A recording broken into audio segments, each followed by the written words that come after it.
금액에 대해서 먼저 얘기를 해보려고 해요. 이거 다 시간이랑 자원 낭비, 돈 낭비거든요. 같이 플렉스를 한번 즐겨줘야 되지 않을까요?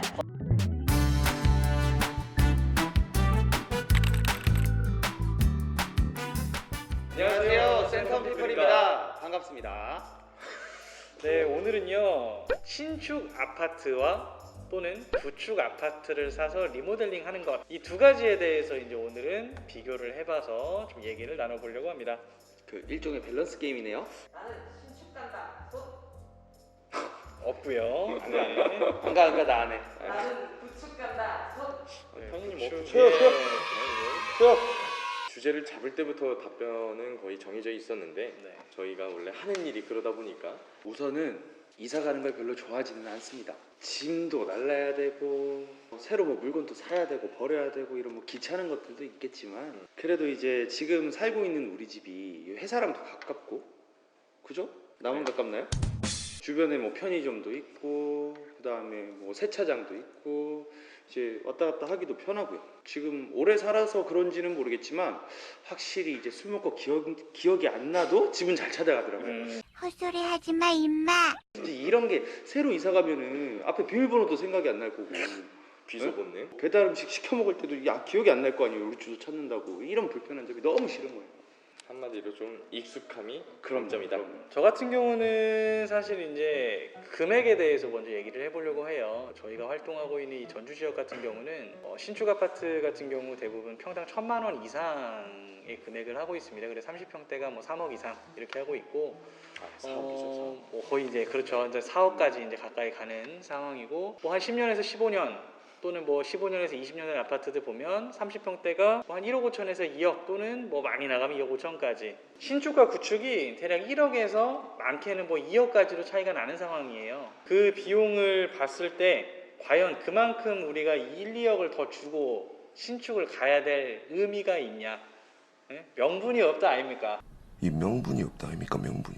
저는 무엇보다 많은 분들이 그렇게 생각을 하시겠지만 신축 좋죠. 일단은 최신식 그런 시설들이라든지 전체적인 아파트 경관이나 이런 것들도 다 새거, 그런 부분에서 좋을 수는 있는데 저는 무엇보다도 내가 원하는 대로 꾸밀 수 있다는 강점, 그게 구축에서 리모델링을 하면서 가장 큰 강점이 아닐까 싶습니다. 일단 저는 예를 들어서 베이비 핑크 컬러가 개인적으로 되게 좋아하거든요.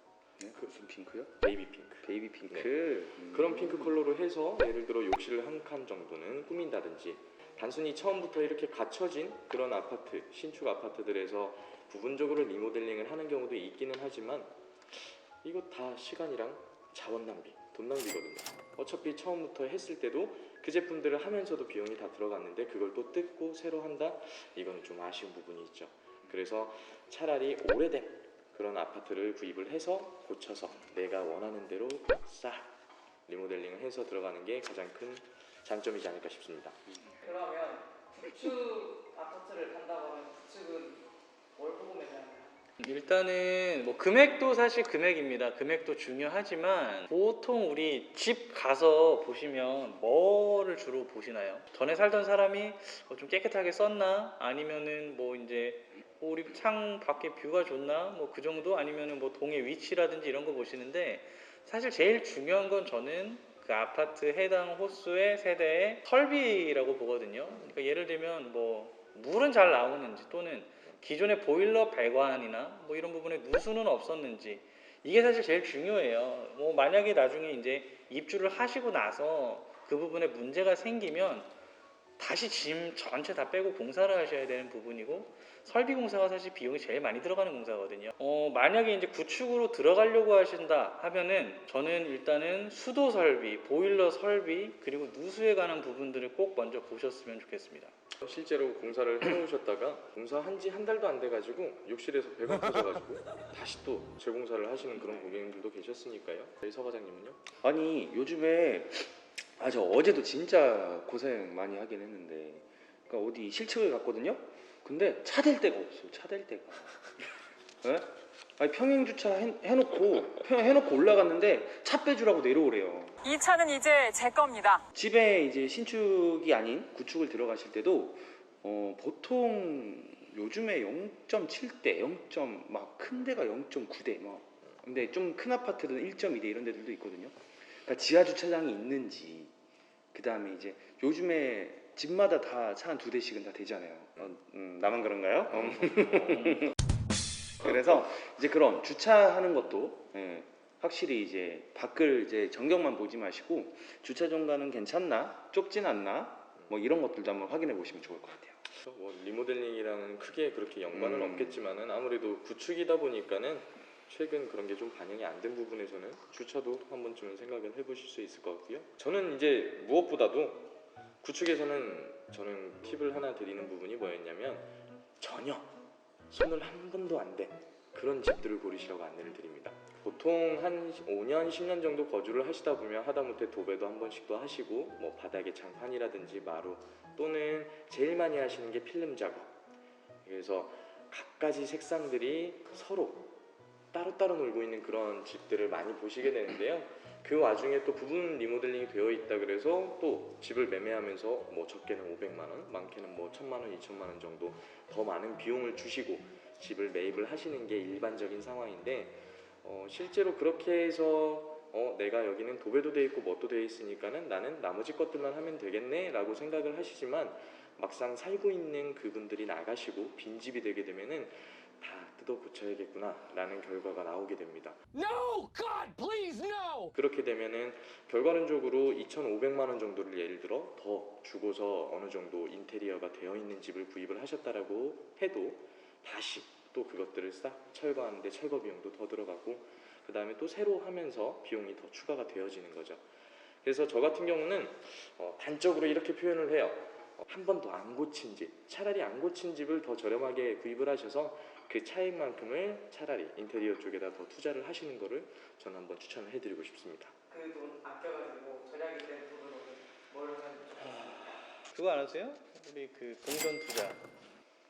동전 투자? 아, 그 코인 말씀하시는구나. 동전 투자가 요즘 핫하지 않습니까? 네, 우리 동전 모으기 그런 것도 요즘 괜찮을 것 같고요. 동전 모으기. 동전 모으기. 코인 모아야죠. 네. 보통 이제 우리 새로 입주하시면 뭐 가전, 가구 뭐 이런 거 많이 사시죠. 그리고 예를 들어서 우리 붙박이장을 새로 하셨어요. 그러면은 우리 옷을 채워 넣어야 될 거 아닙니까? 우리 백화점 가서 우리 뭐 SS 컬렉션 가가지고 다 한번 이렇게 풀 터가지고 이렇게 하시고 그러셔야죠. 돈 남으면. 안 그러면은 뭐 하실 거예요? 원래 돈이 남으면 뭘 해야 되냐면 우리 좀 같이 플렉스를 한번 즐겨줘야 되지 않을까요? 나 이거 어디서 본 것 같은데. 플렉스 뭐 이런 거 있잖아요. 나 이거 2000년대 초반에 어디서 본 것 같은데. 그 이제 2000년대 초반 저거. 어디 요즘에 해외 여행을 못 가니까 그죠? 그러니까 이제 이거를 이렇게 물질적으로 내가 뭔가를 이렇게 만족, 이게 나한테 주는 선물. 인테리어 한다고 지쳤어. 일상이 힘들어. 근데 인테리어 하고 나니까 돈이 조금 남았네. 나한테 쓰는 거죠. 그런 거를 이제 뭐 시계도 좋은 거 하나 딱 사서 껴주고 지갑 그 빵꾸난 거 그만 들고 다니시고요. 이게 우리 지갑도 하나 새로 딱 사고 요즘에 또 골프족들이 많다고 하는데 이참에 드라이브 새로 하나 바꾸시고 뭐 이런 거 쓰면 좋지 않을까요? 저희 한득인 대리도 얘기를 해줬지만은 뭐 일단은 저는 그렇게 생각합니다. 저는 원래 좀 바르고 이런 걸로 생각을 많이 하는지라 남는 돈 가들고 뭐 가전 사시는데 더 보태시고 그 다음에 하다못해 마루를 할까 타일을 할까 이런 거 고민하셨다라고 하면은 뭐 그 부분에서 타일로 조금 더 지름신을 한번 불러 일으키시는 것도 좋을 것 같고요.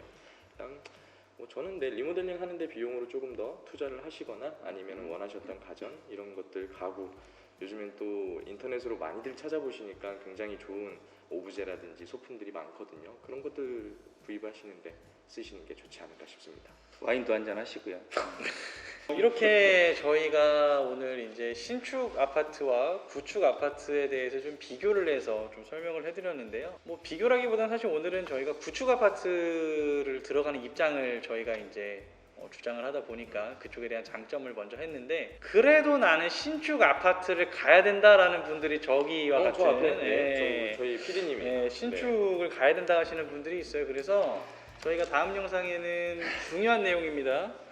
신축 아파트에서 비용을 좀 더 효율적으로 쓰면서 내 취향을 반영할 수 있도록 하는 방법이 있어요. 이름하여 뭐 마이너스 옵션이라고 하죠. 이 마이너스 옵션이라고 해서 아파트 건설사에서 해당 세대에서 이제 뭐 인테리어 공사를 안 합니다. 안 한 상태에서 골조만 있는 상태로 그대로 이제 내놓습니다. 그러면 우리 소비자들이 그거를 사서 이제 그 차익만큼 가지고 인테리어를 하는 건데, 우리 다음 영상에서 그거 가지고 정확하게 또 자세하게 한번 더 나눠보도록 하겠습니다. 신축 플렉스네요. 그렇죠, 신축 플렉스. 자, 모쪼록 오늘도 저희 센텀피플 뭐 도움이 되실 만한 얘기였는지 모르겠지만은 어찌됐건 저희도 계속 이렇게 앞으로 아이템과 얘기거리 이렇게 가지고서 한번 더 찾아뵙도록 하겠습니다. 구독과 좋아요. 알람 설정까지 부탁드립니다.